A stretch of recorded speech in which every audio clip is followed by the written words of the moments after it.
ఈ shot part 2 of our adventurous day out అనమాట. ఫైనల్‌గా ఒక ప్లేస్‌కెళ్ళి ఇంకో ప్లేస్‌కి వెళ్ళబోయి తప్పిపోయామని చెప్పాను కదా! అదే కొండపల్లి. కొండపల్లికొద్దామని చెప్పి స్టార్ట్ అయ్యి అందరం చాలా ఎక్సైట్‌మెంట్‌లో తొక్కు, తొక్కు, తొక్కు, తొక్కు అని మా ఆయన్ని చాలా స్పీడ్‌గా కారు తొక్కిచ్చి ఫైనల్‌గా దారి తప్పిపోయామనమాట. కొండపల్లి ఎళ్ళేటప్పుడు ఎవరికన్నా ఐడియా ఉంటే తెలుస్తది మీకు. 2 స్ప్లిట్స్ ఉంటాయన్నమాట. ఒకటి కిందకి, ఒకటి పైకి అన్నట్టు. మేము దారి తప్పిపోయి చాలా పైకెళ్ళిపోయి ఇంకా డెడ్ ఎండ్ లాస్ట్ కొండ వ్యూ పాయింట్‌కెళ్ళిపోయామనమాట ఇంక టాప్‌కి. ఇంక అందుకనే మళ్ళా రిటర్న్ రావాల్సొచ్చింది ఫోర్ట్ చూడటానికి. ఫైనల్లీ ఎలా అయితే నాన్న తంటాలు పడి మా ఉత్సాహాన్ని కొంచెం తగ్గించుకొని ఎలాగో కిందకొచ్చేసాము.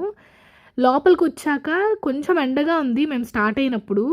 ఫోటోలకి కొంచెం ఇరిటేటింగ్‌గా అనిపించినా పోను పోను క్లైమేట్ చాలా సపోర్ట్ చేసింది. బై ద టైమ్ 4:30, 5 ఆ టైంకి కొండపల్లి ఉంది. నెక్స్ట్ లెవెల్ ఉంది. ఐ వుడ్ సజెస్ట్ ఎవరన్నా వెళ్ళేటట్టయితే కొంచెం 3 ఆ టైం కల్లా అక్కడ ఉండేలా ప్లాన్ చేసుకొని 5కి పక్కా ఫోటోస్ దిగండి. నెక్స్ట్ లెవెల్ ఉంటుంది.